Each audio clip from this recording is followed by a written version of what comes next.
everybody. Welcome back to the High Roller Sports Betting Podcast.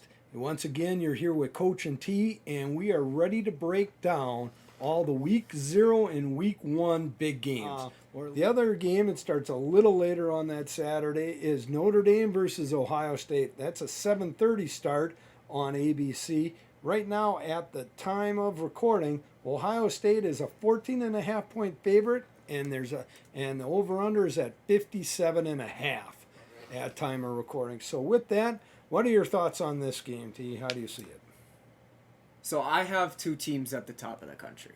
When you're looking at rankings, I've got Alabama and I have Ohio State, and then a little bit of a gap to the other ones. As a Wisconsin fan, being from Wisconsin, it sucks to say this, but this Ohio State team is absolutely loaded offensively. Yeah, they're good. They are.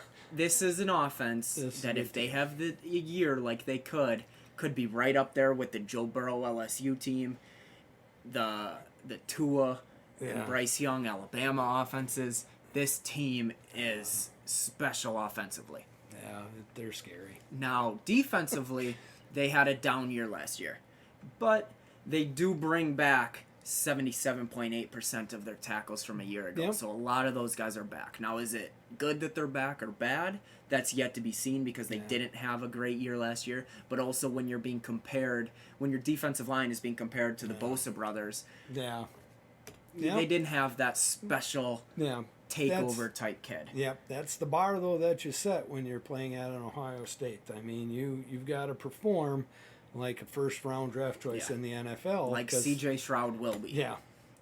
He's back at quarterback. Yeah. 71.9 completion percentage, 4,400 yards, 44 touchdowns, and 6 interceptions. That's Aaron Rodgers-esque. Yeah. He's probably, in my opinion, he's the best quarterback in the country. He is a Heisman favorite going into the year. He's an All-American. He is that good at quarterback. Yeah. He's special. Yeah. Behind him is Travion Henderson, who had 1,300 yards and 15 touchdowns and averaged just under 7 yards a carry as a true freshman. Yeah.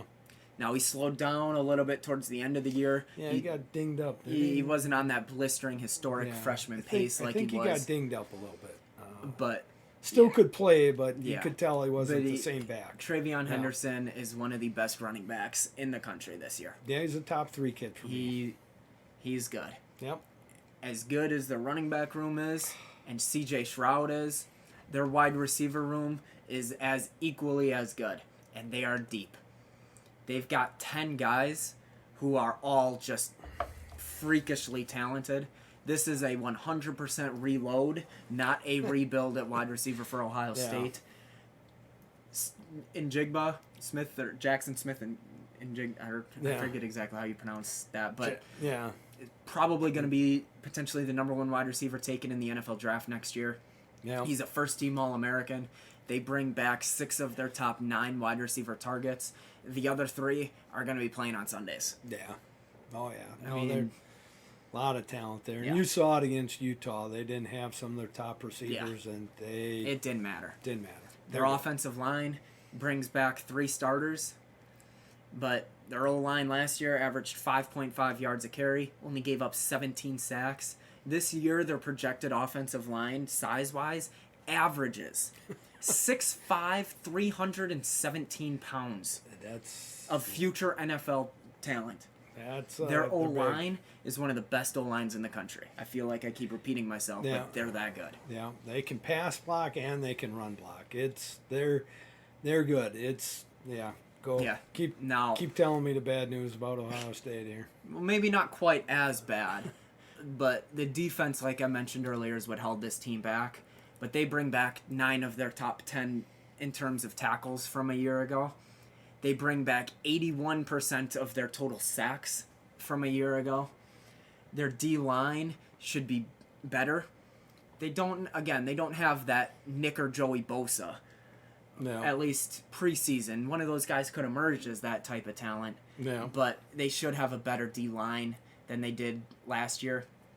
Linebackers are going to be kind of similar to that. Yeah. They should be better, year older. year more experienced. Yeah. They're good. Secondary's been one of the areas of real struggle the last couple of years, which has been kind of surprising to me. They usually have had great, phenomenal. But when we say this, these young men that are playing there, they're not bad. Oh, Don't no, get me not at wrong. all. It's just that you're being compared to first round NFL Yeah, talent. top 15 draft picks. That have recently come through the program. So Yep. that's the blessing and the curse of going to the elite programs. Yeah. That's who you're compared to. I mean, they do bring back Ronnie Hickman, who's a fourth-team preseason All-American in their secondary. So at least they do have one of those voices of leadership, but even though they're pretty much all back. Yeah. And then the other part of the game, special teams, they bring back every single player who played meaningful special team snaps last year. Yeah. Everyone. And they have an All-American kicker.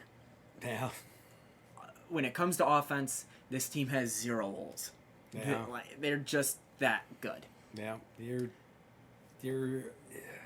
It's tough being a Wisconsin fan, being a Wisconsin alum, and knowing that in order for your team, my team, to get to the promised land, you got to go through a juggernaut like that. They go to Ohio State this year. Yeah, and they go to Ohio State, and they go to Ohio State early, not Week 4 or unlike 5. Notre Dame. It just, you're going to see the difference, and you'll see it in this game, but you'll see the difference between that upper echelon in college football, a real blue blood this year, and the next tier when you watch those games. Yeah. When you watch this game, Notre Dame, and when you watch the Wisconsin game later on in September, that'll be the difference between a blue blood and the next tier. Not that these teams aren't good. Oh, Notre Dame is very good. And Notre Dame is, especially defensively. Yeah, they'll be special, and that's what'll make this interesting. I think early on is how the offense of Ohio State performs against the defense of Notre Dame.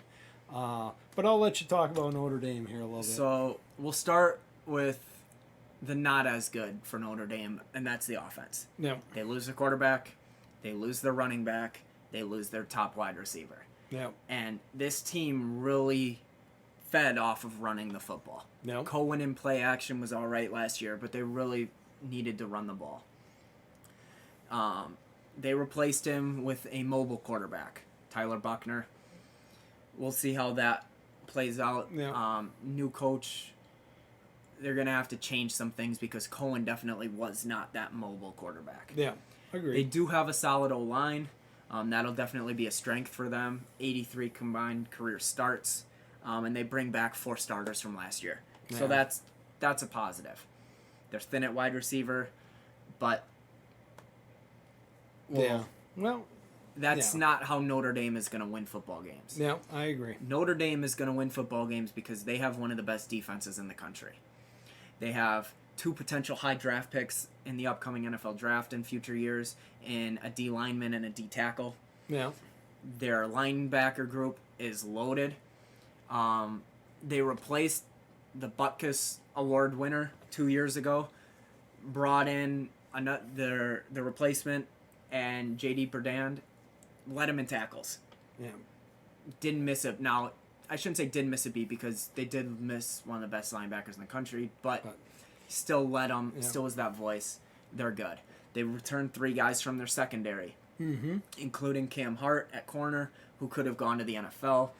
They return 11 of their top 13 in terms of tackles. This should be an elite defense versus an elite offense. Yeah.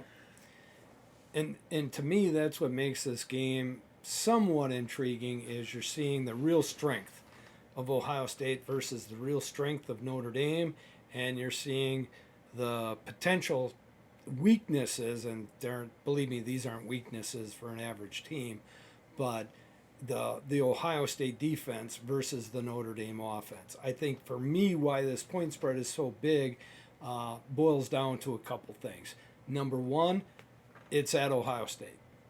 I mean, you're playing Ohio State, and the folks there, they're going to be ready for this game. This game is going to be loud. When Notre Dame's offense is kind of a weakness, they've got a lot of new moving parts there.